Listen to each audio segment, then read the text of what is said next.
ሰላም ጤና ይስጥልን ተመልካቾቻችን ከዋሽንግተን ዲሲ ኢሳት ስቱዲዮ አክብሮት ሰላምታችንን እናቀርባለን። ትኩረት ፕሮግራማችንን አሁን ጀምረናል።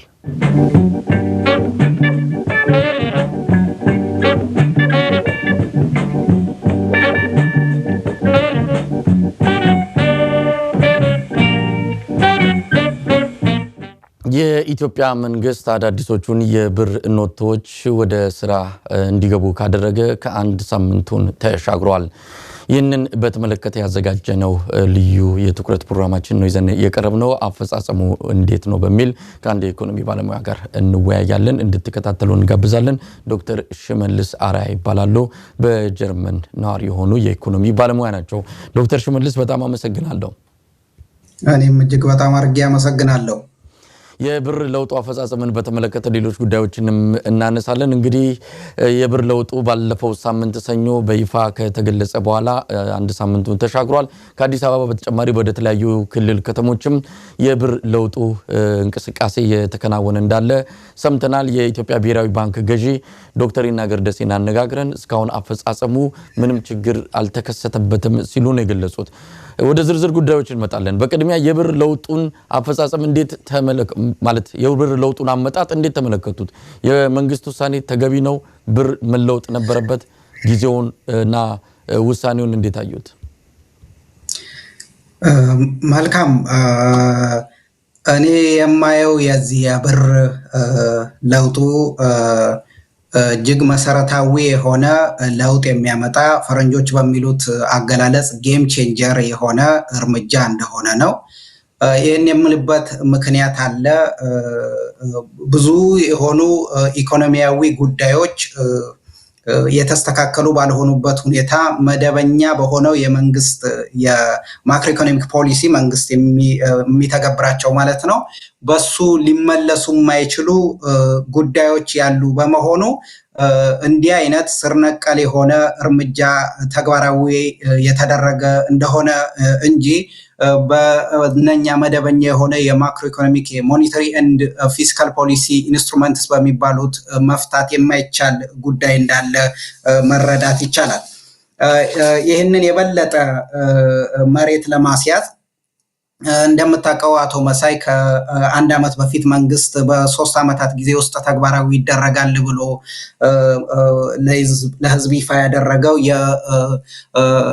የሀገር በቀል የኢኮኖሚ ሪፎርም አለና ያን ሀገር በቀል ኢኮኖሚ ሪፎርም በሶስት ዋና ዋና ጉዳዮች የተከፋፈለ ነው። ሶስት ዋና ዋና ጉዳዮችን ሊመልስ ታሳቢ የተደረገ ነው። የማክሮ ኢኮኖሚ ማረጋጋትን በተመለከተ ከዋጋ ግሽበት ማስተካከልን የመሳሰሉ ጉዳዮች እንደዚሁም ደግሞ የንግድ ሚዛን ጉድለትን የውጭ ምንዛሪ አቅርቦትን በተመለከተ ለማስተካከል የወጣ ማክሮ ኢኮኖሚክ ጉዳዮችን የሚዳስስ ነበር። በተጓዳኝ ዋና ትኩረት የተሰጠው መንግስት መዋቅራዊ ደንቃራ መዋቅራዊ የሆኑ ጉዳዮች ብሎ የለያቸው እነኚህ ደንቃራ የሆኑ መዋቅራዊ ጉዳዮች በሚገባ የተፈቱ ካልሆነ በቀር ኢኮኖሚው አይደለም ሊያድግ ወደኋላ ሊያንሸራትት የሚችል ጉዳይ ሊፈጠር ስለሚችል እነኚህ ደንቃራ የሆኑ መዋቅራዊ ጉዳዮች መሻሻል እንዳለባቸው 1 2 3 ብሎ ዘርዝሮ አውጥቶት ነበር።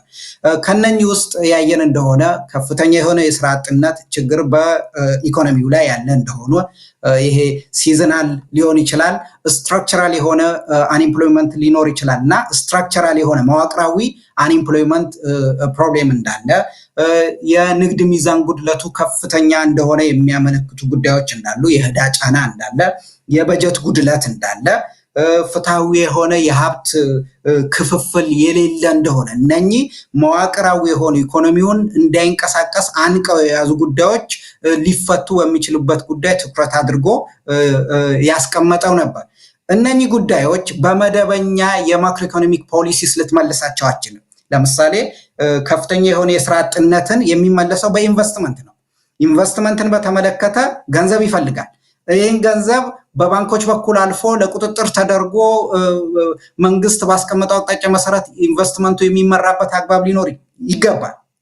ይሄ ገንዘብ ግን አሁን በኢኮኖሚው ላይ አለ በዚህ በብር ቅየራዊ ወደ ባንክ ይሰበሰባል የተባለው ገንዘብ ለዚህ አገልግሎት በሚውል መልኩ እየሆነ እንዳልሆነ በቀላሉ መገንዘብ ይቻላል። የክፍያ ሚዛን ጉድለት የንግድ ሚዛን ጉድለት የሚባለው በኢምፖርትና በኤክስፖርት መካከል ከፍተኛ ልዩነት አለና ይህንን ለማስታረቅ መንግስት በዚህም ይሁን በዛ የውጭ ምንዛሪ ፍላጎት ማሟላትን ይፈልጋል። የውጭ ምንዛሪ አቅርቦቱንም አመቻችቶ በዚህም የንግድ ሚዛን ጉድለቱን ለማስተካከል ወይ በሬሚታንስ በኩል ወይንም ደግሞ በፎሬን ዳይሬክት ኢንቨስትመንት በኩል ማግኘት አለበት የውጭ ምንዛሪ ከኤክስፖርት በተጨማሪ ማለት ነው። በሬሚታንስ በኩል የሚያገኘው ገንዘብ ግን ኢንፎርማል ሴክተሩ እንዲገባ ምክንያት ሆነዋል። ይሄ ኢንፎርማል ሴክተሩ ገብቶ እንዲገባ ምክንያት ከፈጠረለት ውስጥ አንዱ በኢኮኖሚ ውስጥ ያለ መንግስት ቁጥጥር እየተዘዋወረ ያለው ገንዘብ ነው። ስለዚህ ይህን ገንዘብ መሰብሰብ ማለት በኤክስቼንጅ ሬት በኢንፎርማል ሴክተር ላይ ግብይቱ እንዳይኖር በማስተካከል እንደዚሁም ደግሞ የንግድ ሚዛን ጉድለቱ በተቻለ መጠን በእቅዱ በተቀመጠው መልኩ ለመግራት አስተዋጽኦ የሚያበረክት ሊሆን ይችላል። የበጀት ጉድለትን ማየት እንችላለን። የበጀት ጉድለት ማለት መንግስት የሚያከናውናቸው ኢንቨስትመንት ጉዳዮች አሉ። እነኚህን ኢንቨስትመንት ጉዳዮች ገንዘብ ይፈልጋሉ። ስለዚህ መንግስት ኢንቨስትመንትን የሚያከናውነው አንድም በታክስ በኩል በሰበሰበው ገንዘብ ነው፣ ሌላም ደግሞ በብድር መልክ በሚያገኘው ነው። ስለዚህ በብድር መልክ ማግኘት የራሱን የሆነ ጫና አለው፣ ብድር የመሸከም ጫና አለ። ስለዚህ የሚመከረውና ተመራጭ የሆነው ገቢ በማግኘት ኢንቨስትመንቱን ማሳለጥ ነው። መንግስት ገቢ እንዳያገኝ ታክስ ኢቬዥን ወይንም ደግሞ የግብርና የታክስ ስወራ አስተዋጽኦ የሚያበረክት ሆኗል። ይሄ ገንዘብ ውጭ ላይ ያለው ሌላው ፍትሃዊ የሆነ የሀብት ክፍፍልና የመሳሰሉት ጉዳዮች ናቸው። ስለዚህ እነኚህን ችግሮች ጠቅለል አድርገን ስናይ እናት የሆነው ችግራቸው የነኚህ ሁሉ ችግሮች እናት ውጭ ላይ ያለው አሁን በተለያዩ ጉዳዮች እየተገለጸ ያለው የሚዲያ ምንጮች እየተገለጸ ያለው ወደ 113 ቢሊዮን የሚጠጋ ገንዘብ ስለሆነ ይህንን ገንዘብ ደግሞ ባንኮች የማያውቁት ስለሆነ የት እንዳለ በማን ቁጥጥር ለምን አገልግሎት እየዋለ ስለሆነ ኢኮኖሚው በሚፈለገው መልኩ ለመምራት አስተዋጽኦ ማድረግ ሲኖርበት ያንን መምራት በማይቻልበት ሁኔታ ላይ የተገኘ ስለሆነ እነኚህ ለመሰብሰብ የግድ የገንዘብ መቀየር ሊኖር ያስገድድ ነበር። ስለዚህ በዚህ ጉዳዮች ላይ ያየነው ከሆነ ይሄ ገንዘብ የመቀየር ጉዳይ የመሰረታዊ የሆነ ደንቃራ የሆኑ ኢኮኖሚያዊ ጉዳዮችን ከማስተካከል አንጻር መቀየር ብቻ ሳይሆን ጊዜውም ጭምር አሁን እንደሆነ ነው የምገነዘበው ማለት ነው። አቶ መሳይ አመሰግናለሁ። እንግዲህ በዚህ ጉዳይ ላይ የተለያዩ የኢኮኖሚ ባለሙያዎችን አነጋግረናል። በአብዛኛው የገንዘብ ወይም የብር ኖት ለውጡ በመንግስት በኩል የተጠቀሱት ምክንያቶችን ይደግፏቸዋል፣ ሌሎች ምክንያቶችንም ያክላሉ። አንዳንድ ወገኖች ደግሞ በዚህ ላይ ሁኔታውን ነገ ከነገ ወዲያ ነው የምንመለከተው፣ እንደምታውን በተለይ ኢኮኖሚያዊ እንደምታውን ሊያመጣ የሚችለውን ውጤት አሁን ላይ ሆነ መግለጽ አንችልም የሚሉ ወገኖችም እንዳሉ ታዝበናል። እና እስቲ ከነዚህ ወገኖች አንዱ የቀድሞ የአዲስ አበባ እና የኢትዮጵያ ንግድ ምክር ቤቶች ፕሬዝዳንት አቶ ክቡር ገና ናቸው። አቶ ክቡር ገና የገንዘብ ለውጡን የብር ኖቱን ለውጥ በተመለከተ አነጋግረናቸው ነበረ። እሳቸው ከተናገሩት የተወሰነውን ሰምተን እንመለሳለን። አሁን አስቸጋሪ ነው ለመተንበይ፣ ምክንያቱም ገና ብሮቹ መለወጣቸው ነው። ስለዚህ እንግዲህ እንድምታው ወደፊት ሊያመጡት የሚችሉት ውጤት እንግዲህ ከዓመት በኋላ የሚታይ ይመስለኛል። ግን አሁን ማውራት የምንችለው ምክንያቱ ምንድነው? ሁልቀን ከሌሎች አማራጮች ጋር ተያይቶ ነው እንግዲህ ይሄ ያስፈልጋል ተብሎ የሚገመተው። ማለት ለምሳሌ ሙስናን በሚመለከት ሙስናን ለመቀነስ ወይም ደግሞ የብር ለውጡ ህጋዊ ያልሆነ የገንዘብ ዝውውርን ለማስቀረት ወይ ደግሞ የተሰጡት ምክንያቶች ነው፣ ወይ ደግሞ በዚህ በተለያየ መልኩ ህጋዊ ላልሆነ እንቅስቃሴ እነሱን ለመቅጣት ነው። እንግዲህ እነዚህ ናቸው እንግዲህ ከተሰጡት ምክንያቶች አሁን የማስታውሰው። ህጋዊ ያልሆነ ገንዘብ ለማስቀረት ከተባለ ህጋዊ ያልሆነ ማለት የቤቱ ታትሞ ወይም ደግሞ ከውጭ ታትሞ የሚገባ ከሆነ እንደው ምን ያህል ገባ የሚለው ምንም የሚታወቅ ነገር የለም።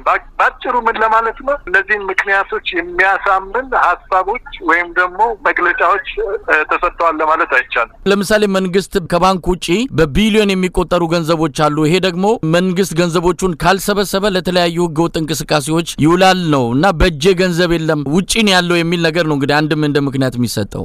እንግዲህ በሁለት ደረጃ እንውሰደው። ውጭ ገንዘቡ ስላለ ህጋዊ ነው ህጋዊ አይደለም ለማለት የሚያስቸግር ይሆናል። እንግዲህ ግምታዊ የሆነ ነገር ልንወስድ እንችላለን። ገንዘብ በግድ ባንክ መቀመጥ አለበት የሚል ህግም የለም። ባንክም ለማስቀመጥ አንድ ግለሰብ እምነት እንዲኖረው ያስፈልጋል ባንኩ ላይ። ነገር ግን ህጋዊ ያልሆነ ገንዘብ ይዘዋወራል የሚባለው በእርግጥም ይዘዋወራል ብዬ ነው መገምተው። ከታክስ ውጭ ሊሆን ይችላል፣ በተለያየ መንገድ ህጋዊነት ያልተገኘ ገንዘብ ሊሆን ይችላል። ግን እስከዚህም ደግሞ ገንዘብ ለማስለወጥ ደረጃ ይደርሳል ወይ ብሎ መልስ ለመስጠት ማስረጃዎችም መቅረብ አለባቸው ብዬ ነበር እኔ የምገምተው። ማስረጃዎች ማለት በአብዛኛው ለምሳሌ በፖለቲካ አይን ሲታይ የህወሓት ጉዳይ ይነሳል። ከነሱ ጋር የቀረቡ ሰዎች የሚያወጡት ገንዘብ ተብሎ ይነገርበታል። በብዙ ሰዎች ደግሞ ጅብ ከሄደ ውሻ ጮኸ አይነት ነገር ነው ቆይቷል። በአብዛኛው ገንዘቡን ለመለወጥ ወደ ህጋዊነት ለመለወጥ የደረሰበት ነገር አለ ይባላል። ለማንኛውም በኋላ ነው እንግዲህ ውጤቱ የሚታየው። አቶ ክቡር ገና እንግዲህ ይህንን የብር ለውጥ ለማስፈጸም መንግስት ያወጣቸው ከብር ለውጡ እንግዲህ ዶክተር ሽመልስ ረዘም ያለ ቆይታ አድርገን ነበር ከአቶ ክቡር ገና ጋር። የሰጧቸውን ነገሮች እንዴት ተመለከቷቸው? ብር ሊያስለውጥ የሚችል ነገር እንግዲህ በበቂ ሁኔታ በማስረጃ ተደግፈው አላየንም የሚል ነገር ነው። ማብራሪያም የቀረበበት ሁኔታ የለም ብለዋል። እስቲ በአጠቃላይ የሰጧቸውን አስተያየት እንዴት ተመለከቱት? በዚህ አጋጣሚ አቶ ክቡር ገና በጣም ማደንቃቸው ሰው ናቸውና ሀሳባቸውን ሰፖርት ያደረጉበት ሎጂካል ይመስላልና ተቀባይነት የለውም ማለት አይቻልም። ምክንያቱም ይሄ የእሳቸው ሀሳብ ነው። ግን መሬት ላይ ያሉ ሀቆች ደግሞ አሉ። አንደኛ መሬት ላይ ያለው ሀቅ እና ቅድም ያልኩት ለማለት የፈለኩት በመጀመሪያ ላይ ያነሳዋቸው ጉዳዮች የማክሮ ኢኮኖሚክ ጉዳዮችን እንደዚሁም ደግሞ መዋቅራዊ የሆኑ ጉዳዮችን ከማስተካከል አንጻር ይሄ አስተዋጽኦ ያበረክት እንደሆነን ማንሳት እንችላለን። ሌላው የሀገራትም ተሞክረዋል እና ሀገራት አሁን እኛ ባለንበት ሁኔታ ላይ በሚገኙበት ሰዓት የወሰዱት እርምጃ ምን አይነት ውጤት አስገኝቶላቸዋል የሚለውን መዳሰስ እንችላለን። ስለዚህ ከዚህ አንጻር ይሄ ምን አይነት አንድምታዎች አሉት የሚለውንም ልናይ እንገደዳለን ማለት ነው። ከዛ ቀደም ብዬ ግን አንድ ሐሳብ ወይንም ደግሞ ካነበብኩት ከዚህ ከብር ቀየራ ጋር በተያያዘ ከወራቶች በፊት የተገለጸ ሐሳብ አለ። እሱን ለማከል እፈልጋለሁ። ቀደም ብዬ የፖለቲካዊ ኦር ከህገ ወጥነት ከማስተካከልና ኢኮኖሚ ጉዳዮችን ከመዳሰስ ቀደም ብዬ ማለት ነው። ይህም ምንድነው? በግንቦት ወር መንግስት የግለሰቦች ሊያወጡት የሚገባ ካሽ በግለሰብ እና በኩባንያ እንደዚሁም በቤታቸው ሊያስቀምጡት የሚገባ ካሽ ሊሚት መመሪያ አውጥቶ ነበር። ያንን ተከትሎ የኢትዮጵያ ባንኮች አሶሲዬሽን የኢትዮጵያ ባንኮች ማህበር ማለት ነው በኢኮኖሚ ውስጥ ከፍተኛ የሆነ ገንዘብ እየተዘዋወረ እንደሆነ፣ ይህንን ገንዘብ ባንኮች እያገኙት እንዳልሆነ፣ ባንኮች ከፍተኛ የሆነ ሊኩዊዲቲ ፕሮብሌም እንደገጠማቸው፣ ደንበኞቻቸው ብድር ጠያቂዎችም ይሁኑ አካውንት የከፈቱ ደንበኞቻቸው ገንዘብ በሚፈልጉበት ሰዓት ማውጣት የተቸገሩበት ሁኔታ እንደነበር መቼም የአደባባይ ሀቅ ነው እና ይህንን በሚመለከት በጣም ሲሪየስ ኮንሰርን ሆነው ይህንን ለማስተካከል ለመንግስት አንድ ምክረ ሀሳብ አቅርበው ነበር። ያም ምክረ ሀሳብ መንግስት ኢኮኖሚው ላይ ያለው ገንዘብ ሰብስቦ ወደ ባንክ አካውንት እንዲያስገባ ሁነኛ የሚባለው እርምጃ ሊሆን የሚችለው ገንዘቡን መቀየር ነበር የሚል ነበር። ያ ማለት ግንቦት ወር ነው መንግስት ያወጣው መመሪያ የካሽ ሊሚት ያበጀው ያን ያክል ውጤት እንደማያመጣ፣ ያ ውጤት ሊያመጣ የሚችለው በገንዘብ በመቀየር ታግዞ ውጭ ላይ በማኔጅ የት ቦታ እንዳለ የተሰበሰበ ገንዘብ ወደ ባንክ ተመልሶ የገባ እንደሆነ ነው የሚል ምክር ሀሳብ አቅርበው ነበር እና በወቅቱ እንግዲህ ከ3-4 ወር በፊት ነው ማለት ነው። ከዛ በኋላ ያንን ምክር ሀሳብ የሰሙ በታክስ ስወራም ይሁን በህገወጥ ጉዳዮችን በማከናወን እዚህም እዛም ሰላማዊ ያልሆነ ኢንቫይሮንመንት ወይንም ደግሞ ሰላምን ከማወክ አንጻር እንቅስቃሴ የሚያደርጉ ቡድኖች የራሳቸው የሆነ አሁን አቶ ክቡር ባነሱት መልኩ ጅብ ከሄደ ውሻ ጮኸ የሚሉ ጥንቃቄ ሊያደርጉ ይችላሉ። ግን አንድ 2-3 ብለን ግን ምን ሊያስከትል ይችላል ማለት በእርግጠኝነት ምን ሊያስከትል ይችላል ምን የጠቀሜታ ጎን ሊኖረው ይችላል የሚል ግን በተወሰነ ደረጃ ማየት እንችላለን። መጀመሪያ ኢኮኖሚያዊ ጉዳዮችን የተወሰኑ ነጥቦችን እናንሳ። ቅድም ለማለት እንደሞከርኩት ባንኮች ከፍተኛ የሆነ የካሽ እጥረት ገጥሟቸዋል። ይሄ የካሽ እጥረት የጥሬ ገንዘብ እጥረት ደንበኞቻቸውን በአግባቡ ሊያገለግሉ እና ሊያስተናግዱ አለመቻላቸው ኢንቨስትመንትን መምራት ለኢንቨስትመንት ምቹ የሆነ የገንዘብ አቅርቦት ማቅረብ አለመቻላቸው አንድ ችግር ተደርጎ ሊቆጠር ይችላል። ሌላው የግብር ስወራን ለመግታት መንግስት ቅድም ባነሳሁት መልኩ ይሄ እንደ አንድ ቱል ሊጠቀምበት ይችላል። ምክንያቱም ካሁን በኋላ ገንዘቦች ሁሉ በሰፊው ይገባሉ፣ የሚወጡበት ባስቀመጠው ዳይሬክቲቭ መሰረት በጠባብ ይወጣሉ። ስለዚህ በጠባብ ቀዳዳ ይወጣሉ። ለማን እንደቀረበ በማን እጅ ገንዘብ እንዳለ ካሁን በኋላ ይታወቃል ማለት ነው። ስለዚህ መንግስትም ሊያገኝ የሚችለው ገቢውን ያጣል ተብሎ ካሁን በኋላ የሚታሰብ አይመስለኝም። ሌላው እንደሚታወቀው አብዛኛው ማህበረሰባችን ካሽ ቤዝድ የሆነ ትራንዛክሽን የሚያከናውን እንደመሆኑ መጠን ይሄ ካሽ ቤዝድ የሆነው ትራንዛክሽን ወደ ዲጂታል ትራንስፎርም እንዲያደርግ ሊደረግ የሚችለው ገንዘቦች ሁሉ ተሰብስበው አንድ ቋት ውስጥ የገቡ እንደሆነ ነው። በወቅቱም የባንኮች ማህበር መንግስት ገንዘብ እንዲቀይር ሀሳብ በሚያቀርቡበት ሰዓት ብዙ በሀገራዊ ኢኮኖሚያዊ ጉዳዮች ላይ ትንተና የሚሰጡ አካላት የሀገሪቷ ጉዳይ ኢኮኖሚያዊ ጉዳይ መፍትሄ የሚያገኘው የገንዘብ ህትመት ወይንም ደግሞ የገንዘብ ቅየራ የተደረገ እንደሆነ ሳይሆን ዲጂታል የሆነ ትራንዛክሽን የተካሄደ እንደሆነ ነው የሚል ሀሳብ ሲያቀርቡ ነበር። ይሄ የሚባለው ዲጂታል የሆነ ፔመንት ሲስተም ሊመጣ የሚችለው ካሽ ቤዝድ በሆነ ሁኔታ እየተንቀሳቀሰ ያለው ከቁጥጥር አልባ የሆነው ገንዘብ ተመልሶ ወደ ባንኮች የገባ እንደሆነ ነው። አሁን እንኳን በወቅቱ ባለንበት ሁኔታ ከኮቪድም ስርጭት አንጻር ራስንም ከመጠበቅ ዲጂታል የሆነ ፔመንት ሲስተም የበለጠ ተመራጭ እንደሆነ ታሳቢ ስናረግ ይሄ ሊቀየር የሚችለው ደግሞ ኢኮኖሚው ላይ የተበተነው ገንዘብ ወደ ባንክ ሲስተሙ የገባ እንደሆነ ነው እና ካሽ ቤዝድ የሆነው ወደ ዲጂታል ሲስተም እንዲቀየር አስተዋጽኦ የሚያበረክት ከሆነ እንደ አንድ በጎ ጎኑ ሊታይ ይችላል ማለት ነው።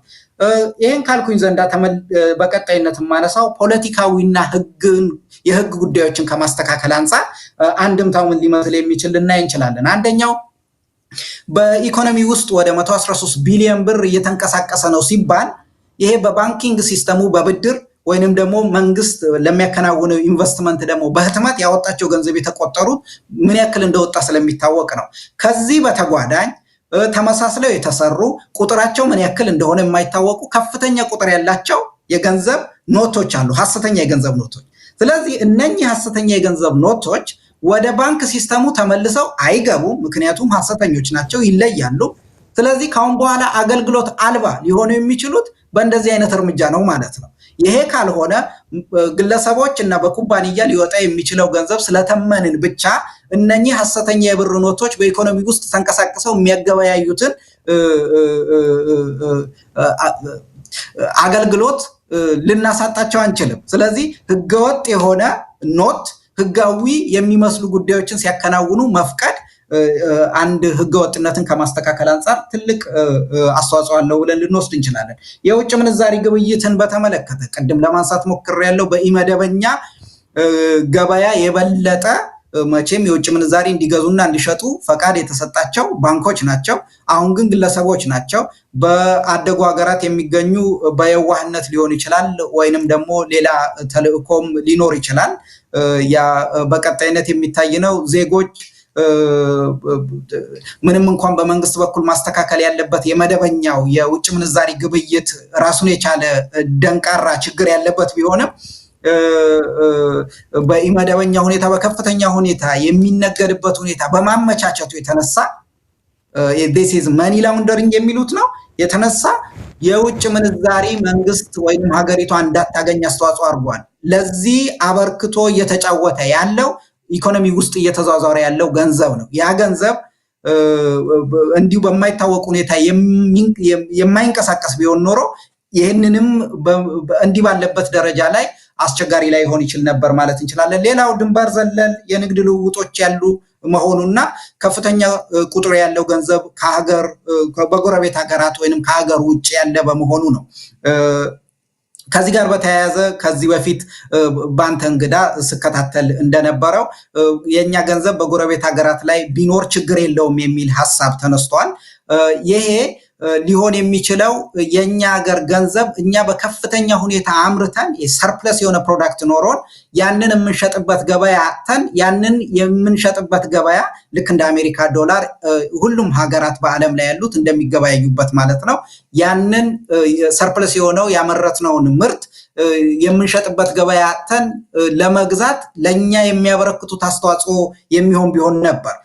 አሁን ግን አንደኛ እኛ ልንከፈል የምንፈልገው በዶላር ነው ወይንም ደግሞ በውጭ ከረንሲ ነው። ምክንያቱም እኛ ከውጭ ኢንዱስትሪዎቻችን፣ ፋብሪካዎቻችን እንደዚሁም ደግሞ የሀገር ውስጥ ፍጆታዎችን ልንሸፍን የምንችልበት ገንዘብ የውጭ ገንዘብ ነው የምንፈልገው። እነኚህን ለማስገባት ፋብሪካዎቻችን ለማንቀሳቀስ የሚጠቀሙት ጥሬ ዕቃ ለማስገባት ጥጥ ሊሆን ይችላል።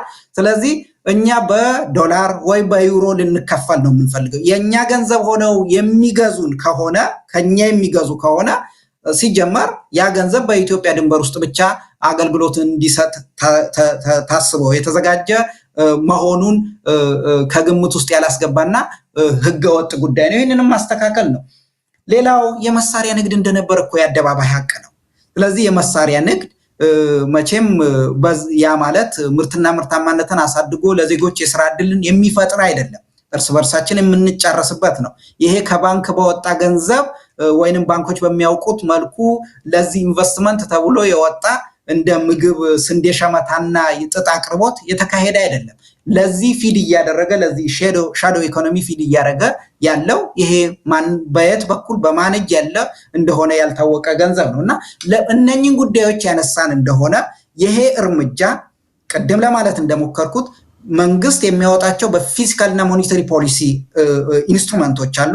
በእነኛ ሊመለሱ የማይችሉ መዋቅራዊ ጉዳዮች ማክሮ ኢኮኖሚክ ኢምባላንስስ ለማስተካከል የግድ ይሄ ጨዋታ ቀያሪ የሆነ እርምጃ ተደርጎ መወሰድ ያለበት ይመስለኛል። ቀደም ሲል አሁን የገባንበትን ችግር በማክሮ ኢኮኖሚ በዛ መልኩ ልንወጣው አንችልም የሚል ነገር አንስተዋል ዶክተር ሽመልስና ምን ለማለት ነው? እንደው ዛሬ ትንሽ አጠር ያለ ማብራሪያ ቢሰጡ።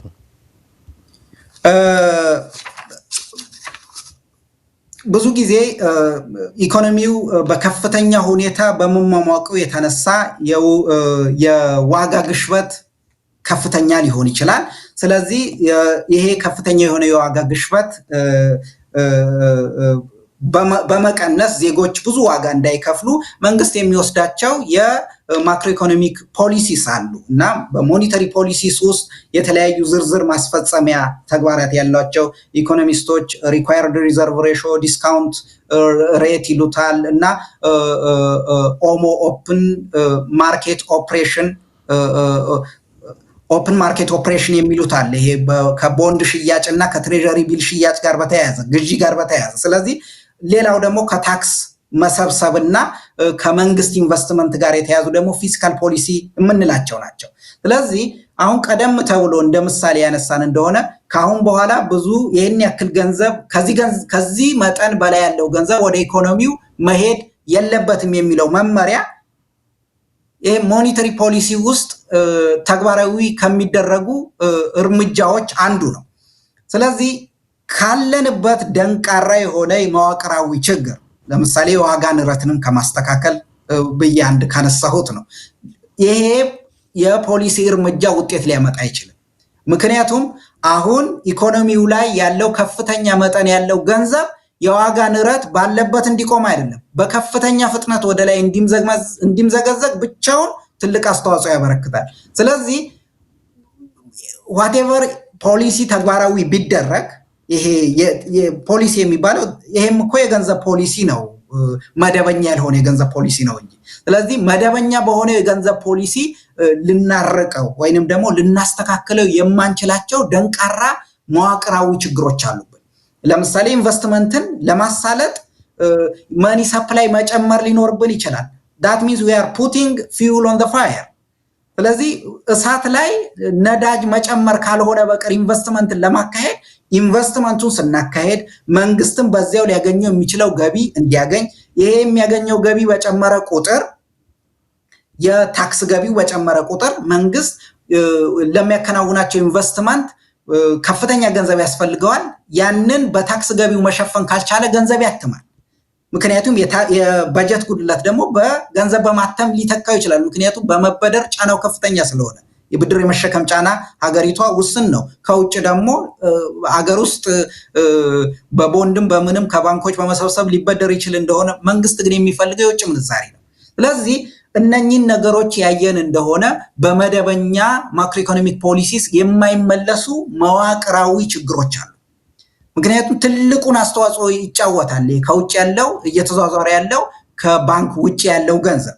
ይሄ ለኢንፍሌሽን ለምሳሌ አሁን ከግንቦት ወር ወዲህ ብቻ ኢንፍሌሽን በከፍተኛ ሁኔታ እየጨመረ ነው ያለው በኢትዮጵያ ኢኮኖሚ ከሌሎች አፍሪካ ሀገሮች አንጻር ሲነጻጸር፣ ከዓለም ነባራዊ ሁኔታ አንጻር ሲነጻጸር። ምክንያቱም እንቅስቃሴዎች የሌሉበት በተለይ ትራንስፖርቴሽን እንቅስቃሴ የሌለበት ሰዎች ሁሉ በቤታቸው ባሉበት ሁኔታ በብዙ ሀገር ላይ ኢንፍሌሽን ቀደም ብሎ ከነበረው ጊዜ የተረጋጋ ሁኔታ ባለበት ኢትዮጵያ ውስጥ ግን በሚያስደንቅ ሁኔታ በፍጥነት ወደ ላይ እየገሰገሰ ነው።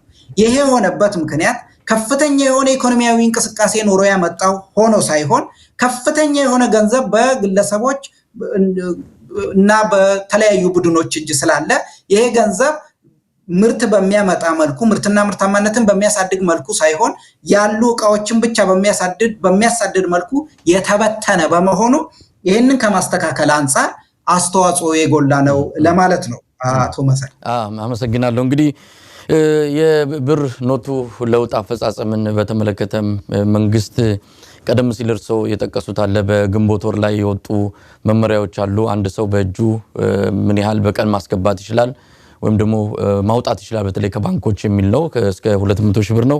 በተቋም ደረጃ በድርጅት ደረጃ 1.5 ሚሊዮን የሚል ነገር ተነስቶ ነበርና ይሄንን ለዚህ ለብር ለውጡ መንግስት ሲዘጋጅበት እንደነበረ ነው የተመለከተው። ሌላው ብር ለውጡ ከመጣ በኋላ ደግሞ በፌደራል የኤጀንሲ አካባቢ የወጣው አለ የዚህ የሰነዶች ማረጋገጫ ኤጀንሲ በኩል የወጡ አንዳንድ አሰራሮች አሉ። ጥሬ ገንዘብን ወደ ንብረት ለመለወጥ ወይም ደግሞ ንብረትን በጥሬ ገንዘብ መግዛት እንደማይችል በባንክ ባለፈ ስሊፕ ወይም ደግሞ ደረሰኝ በኩል ግብይት መፈጸም አለበት በጥሬ ገንዘብ እንደማይቻል አውጥተዋል። ብድርንም የስጦታ ገንዘብንም በተመለከተ እንደዚሁ መመሪያዎች ወጥተዋል። ስለዚህ አፈጻጸሙን እንዴት ታየ? ብሔራዊ ባንክ እስካሁን የገጠመን ችግር የለም 10 ቀን ሊሆነው ነው። የብር ለውጡ በተለያየ መልኩ እየተከናወነ ነው ያለው። ለአንድ ወር የሚካሄድ ነው። እንደው ተለጥጦ እስከ 3 ወር ጊዜ ተሰጥቶታል ጊዜ ገደብና በእስካሁን ባለው ሁኔታ ምንም ያፈጻጸም ችግር የለም ነው። እንደው ምን የተመለከቱት ችግር አለ? በአፈጻጸም ደረጃ የወጡትስ መመሪያ በትክክል የብር ለውጡን ስኬታማ በማድረግ ሊያጠናቅቁት ይችላሉ ብለው ያምናሉ?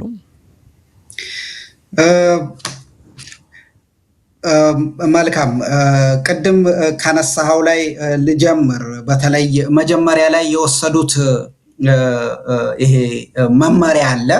ይሄ የባንኮች ማህበር የገንዘብ ቅያሬ ሊደረግ ይገባል ከማለቱ ቀደም ተብሎ ነው ባንኮች ለደንበኞቻቸው የሚሰጡት ገንዘብ በግለሰብም በኩባንያ እንደዚሁም ደግሞ በቤት ውስጥ ሊቀመጥ የሚችል ገንዘብ ተብሎ የወጣው ካሽ ሊሚት ምንም ውጤት አላመጣም እና የግድ ይሄ አሁን ጨዋታ ቀያሪ ያልኩት የገንዘብ ቅያሪ ተግባራዊ መደረግ አለበት። ይሄም እንኳን ቢሆን ትንሽ ገንዘቡ ከመጣ በኋላ መመሪያዎች ማስፈጸሚያ መመሪያዎች አሁንም የሚወጡ ነገሮችን ያየን እንደሆነ ትንሽ የዝግጅት ጉድለት እንዳለ ያሳያል።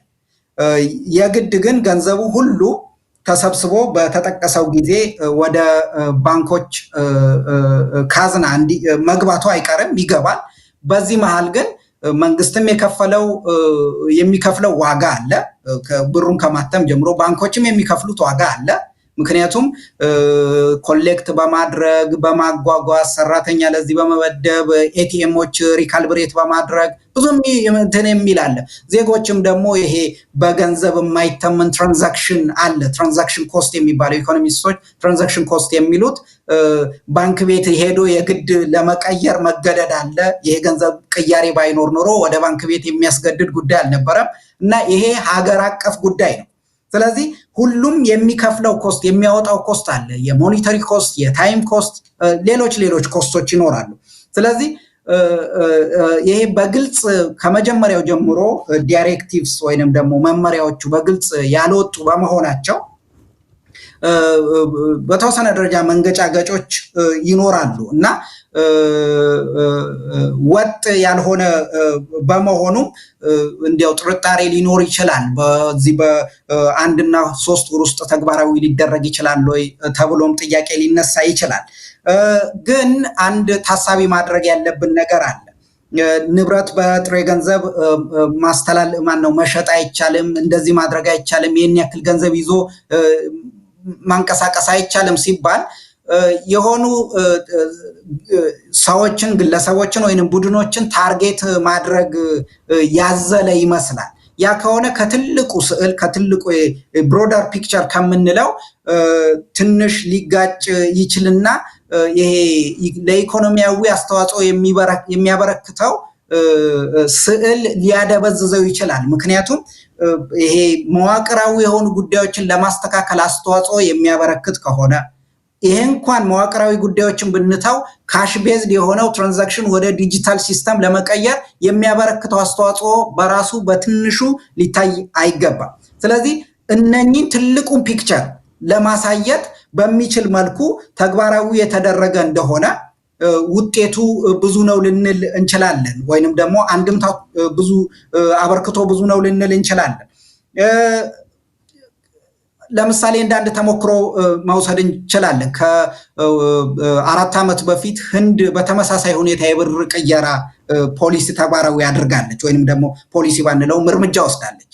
ስለዚህ በተመሳሳይ ሁኔታ ህንድም ያቀረበችው ሀሳብ ከፍተኛ የሆነ ገንዘብ ኢኮኖሚ ውስጥ እየተዟዟረ እንደሆነ፣ ካሽ ቤዝድ የሆነ ሶሳይቲ ልክ እንደኛ ያላት ሀገር በመሆኗ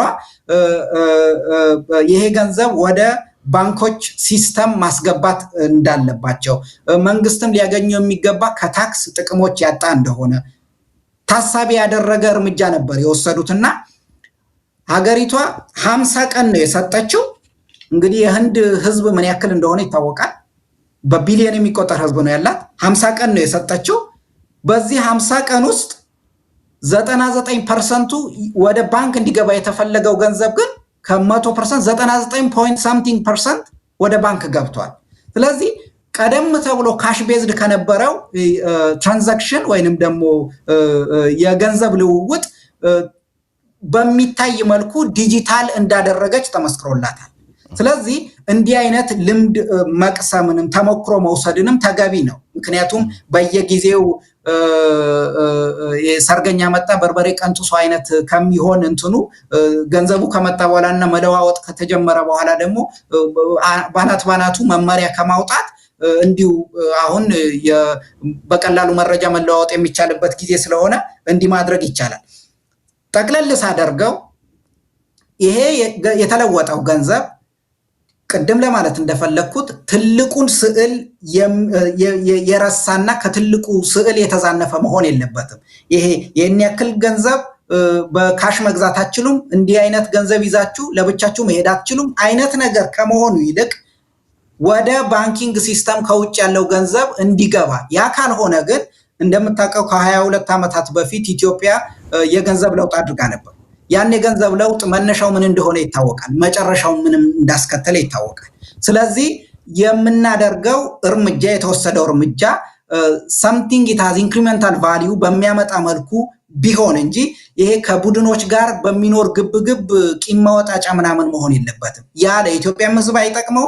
የሚጠቅመው ይሄ በሚታየው ሁኔታ የዋጋ ግሽበትን ከማስተካከል አንጻር ኢንቨስትመንትን በማሳለጥ የስራ ዕድልን የሚፈጠርበት ሁኔታ፣ የውጭ ምንዛሪን በአግባቡ መንግስት በሚመራው ሁኔታ ተብሎ ከውጭ ዕቃም በሚፈልገው ሁኔታ የሚገባበት ሁኔታ፣ የንግድ ሚዛን ጉድለቱን የሚስተካከልበት ሁኔታ፣ ይህንን ነው የምንፈልገው። ሌሎቹን ማሳደድን በተመለከተ ግብ ያደረገ እንደሆነ ስዕሉን ያነሰ እናደርገዋለን እና ይሄ የሚወጡትም አዳዲስ መመሪያዎች ግባቸው ምንድን ነው የሚለው ታሳቢ ቢያደርጉትም ይሻላል የሚል ግን ሐሳብ አለ። እንደው ለመረጃ ያልነው ዶክተር ሽመልስ ይሄ የብር ለውጥ የብር ኖት ለውጥን በተመለከተ እንግዲህ ዓለም አቀፍ ተቋማትና IMF እና ወርልድ ባንክም የዓለም ባንክም ሊሆኑ ይችላሉ በዚህ ላይ ምን የሚያገናኛቸው ነገር አለ ጫና ወይም በመፍጠር የብርን የመግዛት አቅም ከዛ አንፃር ብዙ ጊዜ በእጃዙሩም ይሁን በቀጥተኛ ተጽዕኖ ሲያደርጉና ያለን ነገር ግን የብር ኖትን በመለወጥ በልኩል የሚያገናኛቸው ነገር አለ እንደው ለመረጃ ያል ብዬ ነው እርግጥ የዓለም አቀፍ የፋይናንሻል ተቋማት የሚባሉት ምን እንደሚፈልጉ ለምሳሌ ወደ 10 ነጥቦች አሏቸው በተለይ ዋሽንግተን ኮንሰንሰስ የሚባል እንትን ባለ 10 ነጥቦች አሉ ይሄ ፕራይቬታይዜሽን ከማስፋፋት ማርኬትን ሬጉሌት መደረግ እንደሌለበት ፍሪ የሆነ ጉድስ ኤንድ ሰርቪስስ ሙቭመንት ሊኖር እንደሚገባ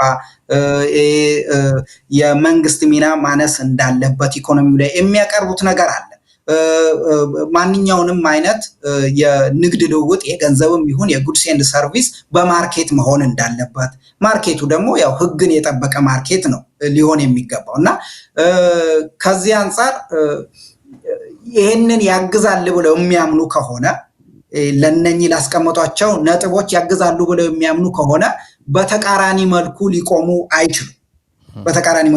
አይችሉም ሌላው አንድ ልንዘነጋው የማይገባ ነገር መንግስት የፖሊሲ ነፃነት የለው መንግስት የሚያከናውናቸው ነገሮች ይሄ የአበዳሪ ተቋማትና ለጋሽ ሀገራት ከነሱ ፍላጎት ባፈነገጠ ሁኔታ ይሄዳል የሚል እምነት የለኝም ከዚህ በፊትም አልነበረም አሁንም አይሆን ይሄ የማይሆንበት ምክንያት ደግሞ የራሱን የሆነ አመላካች ነገሮች አሉ ዋናው ነገር ከነሱ የሚፈልጋቸው ከፍተኛ የሆነ ልገሳ የብድር አቅርቦት ሊሆን ይችላል ስትፈልግ ዝም ብለህ አትወስድም እነሱ ደግሞ እንዲፈጸም የሚፈልጉት ነገር አለ ስለዚህ ይሄንን ከነሱ ፍላጎትና ሐሳብ በተቃራኒ የሆነ ነው ልንል አንችልም ምንም እንኳን ገንዘቡ ሲቀየር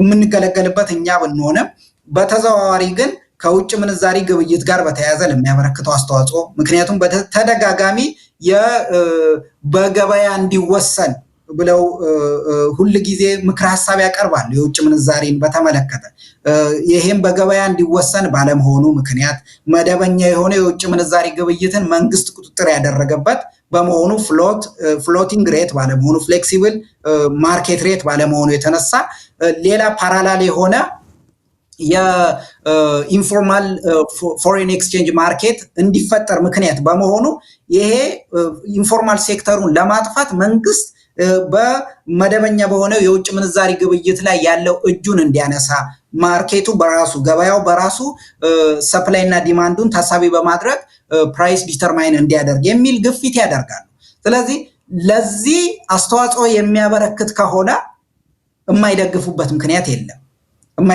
ምክንያት የለም ሆኖም ግን መንግስት እያቀረበው ያለው ልክ አይደለም ይሄ ቀደምም ተብሎ ሀገር በቀል የኢኮኖሚ ማሻሻያ ሪፎርም ተብሎ የቀረበው ሀገር በቀል ከተጽዕኖ ነፃ እኛው ችግራችንን ተንትነን ለዛ ችግራችን መፍትሄ የሚሆን መድኃኒት የሚሆን ፖሊሲ ኢንስትሩመንትስ ነው ያስቀመጥነው ሲሉን ግን የነኚህ ኢንተርናሽናል ፋይናንሻል ኢንስቲትዩሽንስ እና ለጋሽ ሀገራት ፍላጎት ያልተንጸባረቀበት ማለት ነው ግን አንችልም ምክንያቱም ሀገር በቀል ነው ስለተባለ ብቻ ሀገር በቀል ሊሆን አይችልም ሀገር በቀል ውስጥ የተካተቱት ጉዳዮች ይህንን እንድናነሳ ሊያደርገን ይችላል ስለዚህ እነኚህን ጉዳዮች ስንደምራቸው ለሚያቀርቡት ለሚያነሱት ለመንግስት ለሚሰጡት ምክር ሐሳብ ኮንትሪቢዩት የሚያደርግ ከሆነ ይህንን የማይደግፉበት ምክንያት የለም ግን ካነሳው ላይ ቀር ግን የውጭ ምንዛሪን በተመለከተ የሀገሪቷ ዋነኛ ችግር የውጭ ምንዛሪ ነው የውጭ ምንዛሪ ለምንድነው ዋነኛ ችግር የሚሆነው አንደኛ ምግባችን ሳይቀር የተወሰነ ሼር ሀገር ውስጥ ከሚመረተው ያልተናነሰ ሼር ያለው ድርሻ ያለው ከውጭ ምንድነው የምንለው ስንዴ ራሱን ስንዴውን የምናስገባለን ስለዚህ ተቋማቶቻችን አምራች ተቋማቶቻችን የቴክስታይል ኢንዱስትሪዎች ሳይቀሩ ጥጥ የሚያስገቡት ከውጭ ነው። ስለዚህ እነኚህ ባልገቡበት ሁኔታ አንደኛ የፍጆታ እቃዎች ባልገቡበት ሁኔታ ከፍተኛ የሆነ የዋጋ ግሽበት አስቸጋሪ የሚሆንበት እነኚህ ለማምረት ሂደት የሚያገለግሉት ባልገቡበት ሁኔታ ደግሞ እንደዚሁ የኢንቨስትመንት አገልግሎት የሚንቀራፈፍ በመሆኑ የስራ አጥነት ቁጥርም እንዲሁ ችግር የሚፈጥር ሆኖ በዚህም እዚያም የሚፈጠሩ ያለመረጋጋት ጉዳዮች የሚነሱ በመሆኑ ምክንያቱም ብዙ ጊዜ ግን ያላየነው ነገር አለ። ኢኮኖሚያዊ ጉዳዮች በማስተካከል ፖለቲካዊ የሆኑ ያለመረጋጋት የሰላም እጦት ጉዳዮችን የምናስተካክል መሆኑን የተዘነጋ ይመስላል። ያልተሞከሩ ጉዳዮች የሉም እኛ ሀገር ላይ በተለይ በቅርብ 2-3 ዓመታት በተለይ ዶክተር አብይ ከመጡ በኋላ የዶክተር አብይ መንግስት ከመጣ በኋላ ብዙ ነፃነትን በሚመለከት ፖለቲካዊ ነፃነትን በሚመለከት ቢሰጥም እዚህም እዛ የሚሰሙ የነበሩ ነገሮች ግን ትንሽ ምቾት የሚሰጡ አይደሉም። ስለዚህ የፖለቲካ ነፃነት ብቻውን መፍትሄያችን እንደማያመጣልን የታየበት ነው። እንደሚታወቀውም ከፍተኛ የሆነ የስራ አጥነት ቁጥር ባለበት ሀገር ከፍተኛ የሆነ የዋጋ ግሽበት ባለበት ሀገር ኢኮኖሚው በሚፈልገው መልኩ በማምረት ለዜጎች ማቅረብ ያለበትን ማቅረብ በተሳነው ሀገር ፖለቲካዊ ቁመና ምን ሊመስል እንደሚችል መገመት ቀላል አይደለም። በዚህም የተነሳ የፎሬን ዳይሬክት ኢንቨስትመንት ወደ ሀገር ውስጥ ገብቶ ይሄ ፕራይቬታይዜሽን ከማስፋፋት የውጭ ንግዶች ተቋማትን የያዙ የሚሉት ነገሮች በእንዲህ አይነት ሁኔታ ሊገቡ አይችሉም። ስለዚህ ይሄ ቀጥታ ከግባቸውም ጋር ሊቃረን ይችላል። ስለዚህ እነኚህን ታሳቢ ጉዳዮች ከውጭ ምንዛሪ ግብይት አንጻር ከፎሬን ዳይሬክት ኢንቨስትመንት ተደራሽነት አንጻር ስናይ ይሄ የሚወሰደው ኢኮኖሚያዊ እርምጃ ያለመረጋጋት የሰላም እጦት የዜጎች መፈናቀል ጉዳዮችን የሚቀርፍ ከሆነ እነኚህን ነገሮች መሬት ለማስያዝ አስተዋጽኦ የሚያበረክት ከሆነ አይደግፉትም ልንል አንችልም። ዶክተር ሽመልስ እንግዲህ ወደ አፈጻጸሙ አጠቃላይ ሁኔታው የገባን ያለ ነውና የኢትዮጵያ ኢኮኖሚክስ ማህበር በጉዳዩ ላይ አስተያየት የሰጠውን ተመልክቼ ነበርና አብዛኛውን በመንግስት በኩል የተወሰዱትን እርምጃዎች በጣም ጠቃሚ እንደሆኑ ነው። በህግ ማዕቀፍ በደንብ መደገፍ ያለበት እንደሆነ ነው የተገለጸው። ነገር ግን የቁጠባ መጠን ሌሎች ነገሮችንም ይሄንንም ችግር ለመቅረፍ ያስችላል ያለው ነገር ግን የኢኮኖሚው ሁሉንም ችግር ይፈታል ማለት እንዳልሆነ አሁን የተወሰደው እርምጃ ጠቅሷል። ከስጋት አንጻር አንድ ነገር በኢኮኖሚ ማህበሩ የተነሳውን ጠቅሰዋለሁ። ነባሮቹ የብር ኖቶች በአዲስ ለመተካት የሚወስደው ጊዜ ከተራዘመ በኢኮኖሚ ውስጥ የሚዘዋወረውን የገንዘብ መጠን ሊቀንሰው ስለሚችል የለውጡ ሂደት ቢፋጠን የሚል ሐሳብ ነው በማህበሩ በኩል የቀረበው። ይህንን የኢትዮጵያ ንግድ ባንክ ፕሬዝዳንትም በአንድ ወር መጠናቀቅ አለበት ሲሉ ለጠቅላይ ሚኒስትሩ እንደዚሁ ሐሳብ አቅርበው ነበር። ቀደም ሲል እርሶም የህንድን ተሞክሮ ጠቅሰዋል። 50 ቀናት ነው ከ1 ቢሊዮን በላይ ህዝብ ያላት ህንድ 50 ቀናት ብቻ ነው የፈጀባት። ብዙ የባንክ አገልግሎቶች ያሉባት ሀገር እንደምትሆን ይገመታልና በተራዘመ ቁጥር ተብሎ በማህበሩ የተጠቀሰውን ስጋት እንዴት ይመለከቱታል? እኔም እጋራዋለሁ ይህንን ስጋት። ምክንያቱም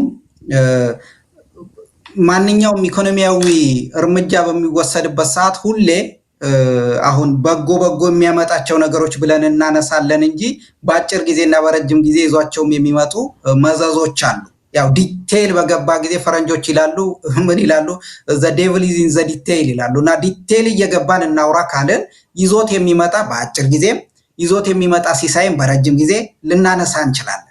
ስለዚህ ይሄ ከህግ ማዕቀፍን ማስተካከል ጋር በተያያዘ እንዳልኩት ተሞክሮ በመውሰድ የሚስተካከሉ ነገሮች አሉ። እርግጥ ወጥ የሆነ እንደ የተጻፈ ለሁሉም ተደራሽ የሚሆን ሁሉንም የሚመራ ከሰሜንም ከደቡብም ከምስራቅም ከምዕራብም ላሉት ይህንን በሚያስፈጽሙ አካላት በቃላት ደረጃ ሳይሆን እንደዚህ አድርጉ እንደዚህ ካገኛቸው እንደዚህ አድርጉ ሳይሆን የተጻፈ ሌሎችንም የሚመራ በህጋዊ እንትን ያለው ማዕቀፍ ማዘጋጀት ይሄ ምንም አያጠያይቅም። ሌላው ገንዘቡ ተሰብስቦ ወደ ባንኮች የገባ እንደሆነ ቅድም ለማለት እንደሞከርኩት የባንኮች ሊኩዊዲቲ ይጨምራል። ይሄ ካሽ ቤዝድ የነበረው ዲጂታል ይሆናል የሚባለው በኋላ የሚመጣ ነገር ነው። ግን በአጭር ጊዜ ምን እናያለን? የባንኮች ሊኩዊዲቲ ይጨምራል። የባንኮች ሊኩዊዲቲ ጨመረ ማለት ባንኮች ለተበዳሪዎቻቸው የሚያቀርቡት ገንዘብ ያለ ስስት ዘግነው የሚሰጡት ሊኖር ይችላል። ምክንያቱም መኒ ሰፕላይ በባንኮች ካዝና ላይ ያለው ገንዘብ ብዙ በሆነ ቁጥር ያንን ለተበዳሪዎች ለማቅረብ በር ነው የሚከፍትላቸው። ስለዚህ ብዙ ገንዘብ ባከማቹ ቁጥር ደግሞ ኢንትረስት ሬት ይቀንሳል። ምክንያቱም በእነሱ በኩል ሰፕላይ የሚያደርጉት ገንዘብ እንዲሸጥ ያው መኒ ማርኬት አለ፣ ጉድ ማርኬት እንዳለው ኤክስቼንጅ ማርኬት እንዳለው መኒ ማርኬት አለ። ያ ገንዘብ እንዲሸጥ በአነስተኛ ዋጋ ማቅረብ አለባቸው። የገንዘብ ደግሞ መሸጫ መግዣው ኢንትረስት ሬት ነው። ስለዚህ ኢንትረስት ሬት ይቀንሳል። ኢንትረስት ሬት በሚቀንስበት ሰዓት ተበዳሪዎች ያንን ገንዘብ ወስደው ወደ ኢንቨስትመንት ይቀይሩታል። ይሄ ወደ ኢንቨስትመንት የተቀየረው መች ነው ውጤት የሚያመጣው? ከሆነ ጊዜ በኋላ ነው። ስለዚህ ኢን ዘ ሾርት ረን ገንዘቦች ሁሉ ወደ ባንክ የሚገቡበት እንጂ ኢኮኖሚያዊ እንቅስቃሴዎች የምናይበት ላይሆን ይችላል። በዚህም የተነሳ ኢኮኖሚያዊ እንቅስቃሴዎች ሊቀዛቀዙ ይችላሉ። በዚህ የተነሳ ቅድም ለማለት እንደሞከርኩት ብዙ አይነት ኮስቶች ሞኒተሪም ነን ሞኒተሪም የሆኑ ኮስቶች ያልኩት በአጭር ጊዜ ውስጥ የስራ አጥነት ቁጥርን እንዲጨምር ኮንትሪቢዩት ያደርጋል። ይሄ ሲዝናል ነው፣ ስትራክቸራል አንኤምፕሎይመንት ግን አይደለም። ሲዝናል ነገሮች እየሄዱ ከሆነ ጊዜ በኋላ ኢን ዘ ሎንግ ረን ኢንቨስትመንቱ ሲሳለጥ ይሄ ስራ አጥ የሆኑት ወደዛ የሚገቡ ናቸው። ልክ በኮቪድ የተነሳ የተፈጠረ የስራ አጥ ችግር እንደሆነው ማለት ነው። ልክ እንደዚሁ በአጭር ጊዜ ውስጥ የስራ አጥነት ቁጥርን ለመጨመር የሚያሳዩ አዝማሚያዎች እንደሚኖሩት ሁሉ ገንዘቦች በሚሰበሰቡበት ሰዓት ኢንፍሌሽን በሚታይ መልኩ ቁጥጥር ላይ ይውላል። ምክንያቱም ገንዘብ ውድ ይሆናል ከእቃዎች አንፃር። ስለዚህ ሰዎች አነስተኛ የሆነው ገንዘብ አውጥተው ማለት ኬርለስ ሆነው ሊሸምቱበት አይችሉም እና ገንዘቦችም ያለው በባንክ እንጂ በኪስ አይደለም፣ በሰዎች ኪስ አይደለም። በዚህ ሰዓት ሰዎች ከባንክ ይልቅ ኪሳቸው የሚያምኑበት ወይንም ደግሞ በኢንፍሌሽን የተነሳ 10 ጊዜ ወደ ባንክ ቪዚት ከማድረግ ምክንያቱም ወደ ባንክ 10 ጊዜ ቪዚት ማድረግ ጫማ ሶልን የሚያስጨርሳል ይላሉ። የሆነ በጣም ግልጽ በሆነ ሁኔታ እንድንረዳው ትንሽ ኢታዜ ሹ ሌዘር ኮስት አለው ይላሉ ፈረንጆች እና 10 ጊዜ ስንመላለስ ጫማችንን እንጨርሳለን። ስለዚህ ጫማ ላለመጨረስ ብለን ብዙ ገንዘብ በኪሳችን እንይዛለን፣ ኢንፍሌትድ በሆነ ኢኮኖሚ ማለት ነው። ስለዚህ ይህንን ታሳቢ ስናደርግ ኢንፍሌሽን በአጭር ጊዜ መቆጣጠር አዝማሚያ ሊኖር እንደሚችል የህብረተሰቡም ደግሞ ራስ ምታት የሆነው በዚህ ሰዓት ኢንፍሌሽን ነው። ስለዚህ እሱን ታሳቢ ስናደርግ በረጅም ጊዜ ኢኮኖሚያዊ እንቅስቃሴዎች እንዳልኩት ይኖራሉ። ይሄ ይመጣሉ የሚባሉ ለውጦችን ልናያቸው የምንችለው በረጅም ጊዜ ነው። ህንድም ጋር የሆነው ተመሳሳይ ይሄ ነው። በአጭር ጊዜ ውስጥ ከፍተኛ የሆነ ገንዘብ ወደ ኢኮኖሚው ብቻ በማስገባት ስለሆነ በአጭር ጊዜ ነው ከኛ በበለጠ 50 ቀን ማለት ከ2 ወር ያነሰ ነው። ስለዚህ በአጭር ጊዜ ውስጥ ስለሆነ ይሄ ገንዘብ ወደ ባንክ እንዲገባ የተደረገው ወዲያው ገንዘቡን ካስገቡ በኋላ ከፍተኛ የሆነ ሰልፍ ነበር የነበረው በኤቲኤሞች አካባቢ። ቅድም እንዳልከውም የበለጠ ፋይናንሻል ተደራሽነት ፋይናንሻል ተቋማት ተደራሽነት ከኢትዮጵያ የተሻለ በህንድ አለ። ሆኖም ግን ከህዝብ ቁጥራቸው አንፃር ከፍተኛ የሆነ ቁጥር ያለው ህዝብ ሰልፍ ላይ በመሆኑ ለሰዎች ህይወትን መጥፋት ምክንያት እንደሆነ ስለዚህ ከነኚህ ልምድ መውሰድ ያስፈልጋል። እርግጥ ያለንበት ወቅትም ደግሞ ለዚህ የሚጋብዝ አይደለም። ከኮቪድም ጋር በተያያዘ ከፍተኛ ሰልፍ በደህናው ጊዜ እንኳን ኤቲኤም ማሽኖች የማይሰሩበት በመሆኑ ይሄ ሊታይ የሚገባው ጉዳይ ነው። ምክንያቱም ህግ ጉዳይ ብቻ ሳይሆን ቴክኒካል የሆኑ ጉዳዮችንም ወዲያው መፍትሄ እንዲያገኙ ማድረግ ያስፈልጋል። ሌላው እዚህ ጋር ቅድም በተመሳሳይ መጥቀስ የነበረብኝ ሳልጠቅሰው ያለፍኩት ይሄ ትልቁን ፒክቸር ሳይረሳ ይሄ ኢኮኖሚያዊ አበርክቶ ላይ ብቻ ታሳቢ ብናደርግና ለኢንፍሌሽን ይሄ ለህብረተሰቡ የራስ ምታት ለሆነው ጉዳይ ኢንፍሌሽን በተመለከተ መድኃኒት የሚሆነው ነገር ላይ መፍትሄ ከማበጀት አንጻር መመራት አለበት።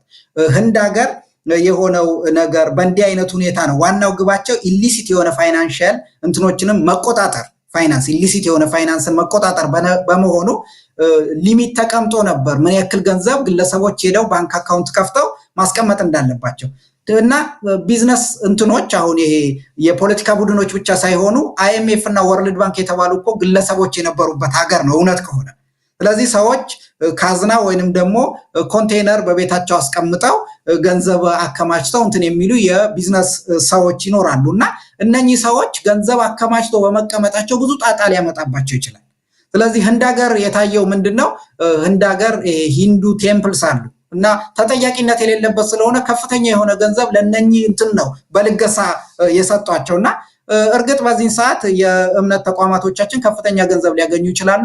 ግን በእምነት ተቋማቶች ውስጥ ያሉ ሰዎች ደግሞ እዚህም እዛም ችግር እየፈጠሩ ባለበት ከሙሰኞች ጋር ቁርኝት ያላቸው ሊኖር ስለሚችል በየቦታው ያሉ የህግ አስከባሪ አካላት ይችን ከግምት ውስጥ በማስገባት ቁጥጥር በማድረግ የእምነት ተቋማት የተሰጣቸው ገንዘብ ከሆነ ተቀብለው በእነሱ ስም አካውንት እንዲገባ ማድረግ እንጂ ይሄ ቺት ማድረጊያ ሚንስ በዚህ አይነት ሁኔታ ህንድ ሀገር ላይ እንደነበረው መሆን እንደሌለበት እርግጥ እዛም ያደረጉት የሚመስለኝ ገንዘቡ እንዲገባ ብቻ ነው። በማንም ይሁን በማን ገንዘቡ ይግባ። ግን ቅድም ለማለት እንደተሞከረው ከ22 ዓመታት በፊት ገንዘቡን የቀየሩ አካላት ያውቁታል ገንዘብ ሊቀየር እንደሚችልና ይሄ ቅጣት ሊደርስባቸው እንደሚችል። ስለዚህ ምንም እንኳን እዚህም እዛም ለሚፈጥሩት ችግር የተወሰነ ገንዘብ እጃቸው ላይ እንደሚኖር ታሳቢ ብናደርግም ቀደም ብለው ግን በጠዋቱ በወርቅ፣ በውጭ ምንዛሪ፣ በሪል ስቴት ይሄ ገንዘብ ሊቀየር ይችላል። ስለዚህ ብዙ የሆነ ከነሱ ባልተናነሰ በደቡብም በምስራቅም በምዕራብም ሌሎች በኮንቴነር ሊታይ በሚችልና ሊገመት በሚችል መልኩ እንትን ስለሚኖራቸው ትልቁን ፒክቸር ታሳቢ በማድረግ ይሄ ገንዘብ ወደ ባንክ አካውንት እንዲገባ የሚደረግበት ሁኔታ ቢደረግ የበለጠ ውጤት ያመጣል ባይ ነኝ። የሚወጡ የህግ ማዕቀፎች ደግሞ ግሩፖች ወይንም ደግሞ ቡድኖችን ታሳቢ ያደረገ ባይሆን ውጤቱ ሌላ ሊሆን ይችላል። በጸጥታ ተቋማትና መዋቅር ውስጥም የበለጠ ሄዴክ መፍጠር ይሆናል፣ ጫና መፍጠር፣ ትንንሽ ጉዳዮችን ዲል እንዲያደርግ እናጠቃልለዋለን። ዶክተር ሽመልስ ምናልባት እንደ ማጠቃለያ ሀሳብ ነው እንግዲህ ይሄን በተመለከተም ጠቅላይ ሚኒስትር አብይ አህመድ ለህግ አስፈጻሚ አካላት በተለይ ለፖሊስ መመሪያ ወይም እንደ መመሪያ እንኳን ባይሆንም እንደ መግለጫ የሰጡት ነገር አለ። ከዚህ መጠን በላይ ይዘው ከተገኙ እኛም ፈልጎም ወረሱት እስከማለት የደረሱበት ሁኔታ በአፈጻጸም ግን በተሳሳተ መልኩ ተተርጉሞ በተለያዩ አካባቢዎች ህጋዊ የሆኑ ነጋዴዎች ጭምር ገንዘብ የሰነጠቁ እንዳለ ገልጸዋል። ለማንኛውም ይሄን በተመለከተ ማነጋግረናቸው እስከ ታች ድረስ መመሪያ እንደሚወርድ ነው የገለጹልን። ይሄ በራሱ ዳግም መፈተሽ እንዳለበትም አቶ ክቡር ገና ጠቅሰዋል። ይሄ በጠቅላይ ሚኒስትሩ በመግለጫ ደረጃ የተሰጠው ነገር በተለየ መልኩ እየተተረጎመ ስለሆነ ዳግም ሊመረመር ሊፈተሽ ይገባል ብለዋል። እንደ ማጠቃለያ ምን ማለት ይቻላል? እንግዲህ ገና አንድ ሳምንቱን የተሻገረው አፈጻጸሙን በተመለከተ ወደፊት በስፋት የምንመጣበት ይሆናልና እንደ ማጠቃለያ የሚሉት ነገር ካለ? በጣም ጥሩ መሳይ። እንደ ማጠቃለያ የማነሳው አንደኛ አሁን ባነሳው የጠቅላይ ሚኒስትሩ መመሪያን በተመለከተ በቃላቸው ያስተላለፉት መመሪያን ይዞት የሚመጣው መዘዝን በተመለከተ መቼም አሁን በታየ ሁኔታ ምን እንዳመጣ ለመገንዘብ ተችሏል እና ጠቅላይ ሚኒስትር አብይ የንግግር ችሎታ እንዳላቸው ይታወቃል። ቀልብ የሚገዛም ተናጋሪ ናቸው እና ቀልብም ይገዛሉ ሲናገሩ። አንዳንድ ጊዜ ደግሞ የመድረክ ሞቅታ ሊሆን ይችላል እና ትንሽ በተለያው ከቅርብ ወራቶች በፊት በተማሩ ሰዎችና በሀብታሞች መካከል ያለ ነገር የተናገሩት በኋላ መልሰው ያስተካከሉት ነገር እንደ አንድ መሪ የማይጠበቅ ነው። ምክንያቱም ያንን ታሳቢ ያደረጉና ያደመጡ ወጣቶች ወይንም ታዳጊዎች መማር እንደሌለባቸው ጭምር እንዲያስቡ ሊያደርግ ስለሚችል የሆነ ሆኖ በኋላ አስተካክለውታል። ልክ እንደዚህ እንደኔና እንደ ጓደኞቼ መሰለ ተራ ሰው አይደሉም እና የሀገሪቷ ቁጥር 1 ባለስልጣን እንደመሆናቸው የሚናገሩት ንግግር መሬት ላይ በሚወርድበት ሰዓት ብዙ መዘዝ ይዞ ስለሚመጣ እያንዳንዱ ነገር የመድረክ ሞቅታውን ሁሌ ባይሆንም ግን ማንኛውም ነገር ከእሳቸው የሚተላለፈው ነገር ፖሊሲ ነው፣ የሀገሪቷ ፖሊሲ ነው እና የሀገሪቷ የጸጥታ ተቋማት በዋናነት መከላከያውን በሚመለከት የሚመሩ እንደመሆናቸው መከላከያውን ደግሞ ይህንን ጉዳይ ውጤት በሚያመጣ መልኩ ዳር ድንበርን ይዞ ምንም አይነት ገንዘብ ወደ ሀገር ውስጥ እንዳይገባ አቅጣጫ ባስቀመጡበት ሁኔታ ይህንን ሲጨምሩበት ህገወጥ የሆነው ገንዘብ ህጋዊ ሆኖ ህገወጡ ገንዘብ እናንተ ደግሞ ህገወጥ ሆናችሁ ረሱት አይነት የሚመስል ነው እና ይሄ ኮንፍሊክት ኦፍ ኢንትረስትም ይፈጥራል በጸጥታ ተቋማት። ምክንያቱም ህግን ነው የሚያስከብሩት ገንዘብ ነው የሚያሳድዱት የሚል ነገር ያመጣልና መንግስት እነሱን በተመለከተ ከፍተኛ የሆነ በጀት በመመደብ ደሞዛቸው ጨምሮ አልባሳትን ቁሳቁሶችን በማሟላት ይደግፍ። እነሱ ማስፈጸምና ማከናወን ያለባቸው ህግና ህግን የተመለከተ ጉዳይ ነው። ገንዘብን ታሳቢ ያደረገ ከሆነ ግን ህጉን ተጠቅመው ገንዘቡን ያሳድዳሉ ማለት ነው እና እንዲህ አይነት አንድምታ ሊኖረው ስለሚችል መስተካከል ያለበት ይሆናል። ለዛም ነው ባለስልጣናቶቻቸው ይህንን ሊያርም በሚችል መልኩ እንትን እያሉ መሆኑ እኔም ሚዲያ ላይ ተከታትያለሁ። ሌላው አንድ ማነሳው ነገር እንዲያው እድል ከሰጠኸኝ ይሄ ቅድም እንዳልከው ጨርሶ ሁሉንም ያሉብን ሰይጣኖቶቻችን በማጥመቅ የሚያወጣልን ጸበል አይደለም። ይሄ የብር ቅየራው አጋዥ ነው። ሌሎች ያልሰሩትን ይሄንን እንዲሰራው እና ከዛ መደበኛ የሆኑ ስራዎችን ከዛ በኋላ እንዲቀጥሉ ነው። ስለዚህ መንግስት መደበኛ የሆኑት የኢኮኖሚ ፖሊሲዎቹን በቀጣይነት ተግባራዊ በሚያደርግበት ሰዓት እርስ በርሱ የማይጣረስ ሆኖ ተመልሰን እዚህ ውስጥ እንዳንዘፈቅ መደረግ አለበት። ምክንያቱም እርስ በርስ የሚጣረስ ማለት አሁን ኢኮኖሚው ላይ ከፍተኛ ገንዘብ እንዲንቀሳቀስ ምክንያት የሆነው አንዱ አስተዋጽኦ በባንኮች በኩል ለተበዳሪ ግለሰቦች የቀረበ ቢሆንም የተዘረፈበት በተለይ አሁን እኔ ስሰራበት የነበረ አንድ ባንክ አለ፣ ልማት ባንክ ይባላል። ከፍተኛ የሆነ ገንዘብ ወጥቷል ከአመታት በፊት። ያ ተመልሶ ወደ ባንኮች አልገባም። ከዚህ በተጓዳኝ መንግስት ይህንን የራሱን ኢንቨስትመንት ለማሳለጥ ገንዘብ ተበድሮ ከማፍሰስ በተጨማሪ አትሞ ረጭቷል። ይህንን ተግባራዊ የማያደርግ ከሆነ ነው ይሄ ውጤት ሊያመጣ የሚችለው። ስለዚህ በመደበኛ የማክሮ ኢኮኖሚክ ፖሊሲ የሚታገዝ ከሆነ ነው ይሄ እርምጃ ውጤት ሊያመጣ የምንችለው ማለት እንችላለን። ይሄ ከመንግስት አንጻር ነው። እንዲያው 1 ደቂቃ እድል የምትሰጠኝ ከሆነ እኛ ወይንም ደግሞ ህብረተሰቡ በተለይ ደግሞ ወጣቶች፣ እኔ ወጣት እንደመሆኔ ደግሞ ለወጣቶች ማስተላለፍ የምፈልገው የቀጣዩ ጊዜ የኛ ነው፣ የኛ ሀገር ነው። ዛሬ የሚታቀዱ የሚተገበሩ ጉዳዮች የኛ የነገ ሁኔታችንን የሚመለከቱ እና የሚያስተካክሉ ወይንም ደግሞ የሚያበላሹ ጉዳዮች ናቸው። እኛ የሰለጠንን መሆን አለብን። እኛ ስል ወጣቶች ማለት ነው።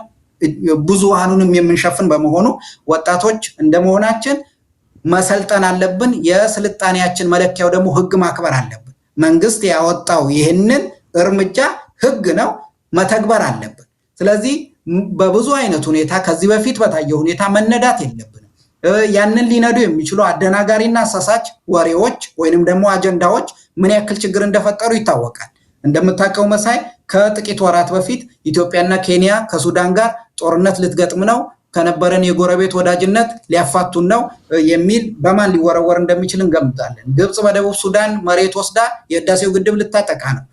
የጂኤምኦ ጉዳይ መነሳቱን ታስታውሳለህ። ግብጽ መለመን ሰለቸን አሉ ጠቅላይ ሚኒስትር። ብዙ አይነት አሳሳች እና አደናጋሪ ወሬዎች ሲነገሩ በህብረተሰቡ መካከል ፍርሃትን፣ መደናገርን፣ መረጋጋትን እንዳይኖር ለማድረግ የታለመ በመሆኑ እዚህ ውስጥ ገብተን እኛ ቤንዚን ሳንሆን የመርህ ሰው ሆነን ጠይቀን ለምን እንዴት የሚለው አይተን መንግስት ለሚያወጣዎች ፖሊሲ ህጋዊ ጉዳዮች ዝግጁ ሆነን ለመተግበር ምክንያቱም የሰለጠንን መሆን ስላለብን ይህንን ለወጣቶች ማስተላለፍ እፈልጋለሁ። አመሰግናለሁ ዶክተር ሽመልስ አራያ ጀርመን የኢኮኖሚ ባለሙያ። እንግዲህ በሌላ ጊዜ ተገናኝተን በዚሁ በኢኮኖሚ ጉዳይ ላይ ዳግም እንደምንገናኝ ተስፋ አደርጋለሁ። በዚህ አጋጣሚ ተገኝተው ይህንን ሙያዊ ማብራሪያ ስለሰጡን በተመልካቾች ስም ከልብ ነው የማመሰግነው። እኔም አመሰግናለሁ አቶ መሳይ። ተመልካቾቻችን የብር ኖት ለውጡን አፈጻጸም በተመለከተ ያቀርብንላችሁ የትኩረት ፕሮግራማችን የተከታተላችሁትን ይመስላል። ከቴክኒሻን ሱራፊል ትእዛዙ ጋር መሳይ መኮንን ከዋሽንግተን ዲሲ ጤና